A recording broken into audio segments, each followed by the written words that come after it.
We are following breaking news out of the U.S. Immigration and Customs Enforcement agents in Minneapolis have fatally shot a woman in her car. In an online post, a top Department of Homeland Security official says the shooting occurred after the woman, quote, weaponized her vehicle by attempting to run over law enforcement officers. The official called it an act of domestic terrorism. We are about to show you video from the scene that was uploaded to social media, and a warning, it's graphic in nature. The full video shows the moments the woman was shot. We are ending the video before those images.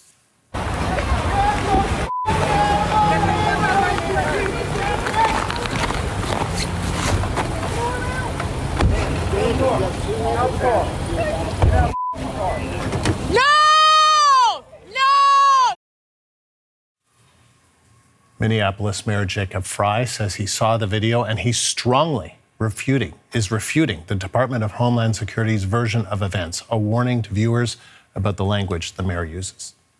They are already trying to spin this as an action of self-defense. Having seen the video of myself, I want to tell everybody directly, that is bullshit. There were dozens, if not hundreds, of ICE and federal officers that were there at the time.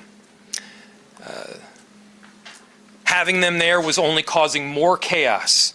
Having them there was only making a difficult situation even more problematic, and one that, yes, they created themselves.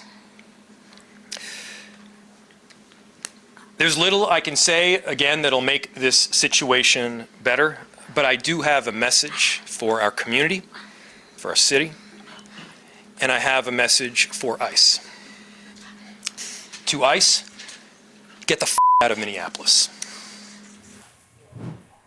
Journalist Nick Harper is on this story in Washington. Nick, what more do we know right now?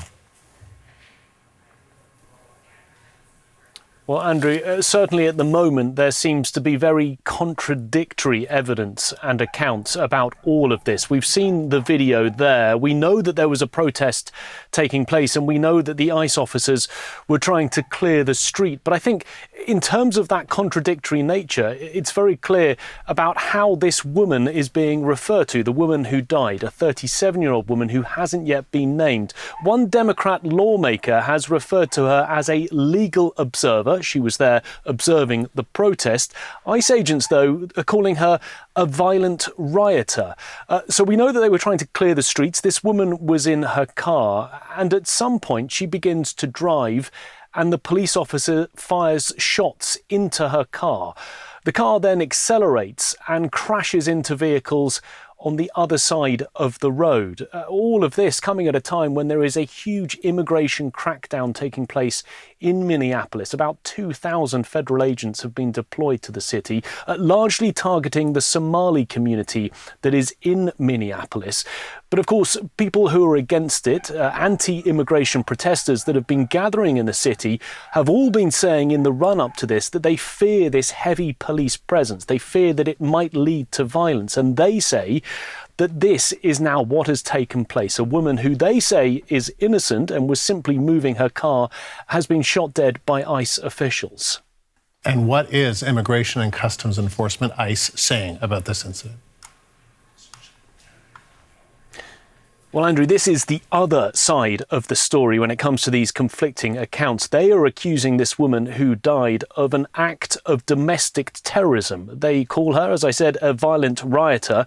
They also say that she attempted to run over a law enforcement officer in an attempt to kill them, which they describe as an act of domestic terrorism. They say that the ICE officer who fired the shots was firing defensive shots because he feared for his life, the lives of the other law enforcement officers, and the safety of the public. But of course, there is very much this contradictory nature. And as we heard there a moment ago from Jacob Fry, the mayor of Minneapolis, he is saying that the agents on the streets have simply sowed chaos, also describing this actual action as an individual agent recklessly using power that resulted in someone dying. So while we continue to sift through the evidence, the videos, those contradictory statements, it's not clear exactly what happened or how it happened. But certainly for the time being, we've got the ICE officials saying one thing and the protesters who are out there on the streets protesting their presence saying something entirely different.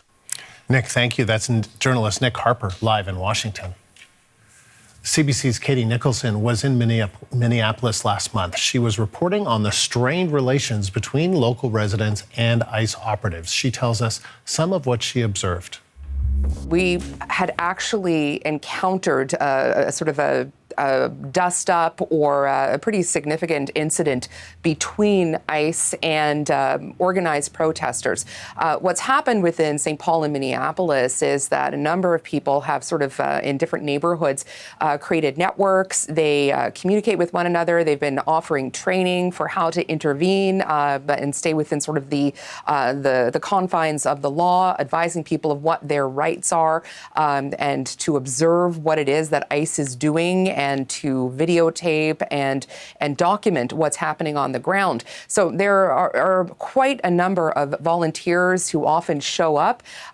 People will notify one another if ICE is operating in a neighborhood, and then they will show up and start documenting. They will do things to try to impede the actions of ICE, and some people definitely take more action. When we were there, we encountered ICE being surrounded by people who had shown up from neighborhoods with video sort of equipment. They were recording with their phones and sort of encircling the area to the point that ICE, somebody called the sheriff's department from Hennepin County Sheriff's Department. And then while we were there and the crowd was going from one end of the street to the other, lots of shouting, people, and just chaotic scene, really. What happened was the sheriffs showed up and then they lined the streets. But the sheriffs are there not to intervene in sort of any kind of immigration enforcement activity. As law enforcement in Minneapolis has really made clear, they're not there to assist ICE. They're there to ensure that people's rights are being observed and followed, and that there is no violence or no one's breaking the law. So watching all of this line of deputies from the sheriff's department sort of stand on the sidewalk and watch as this crowd again went back and forth, and then more ICE agents showed up at that moment, and then they started firing pepper balls into the crowd, and some of that hit journalists. We ended up getting hit by that kind of smoke, that the sort of the gas pellets as it sort of blew across, and so did some of the deputies of the sheriff's department. So these sort of moments, these flare-ups, when protesters start to show up where there is an ICE operation underway, get very chaotic very quickly.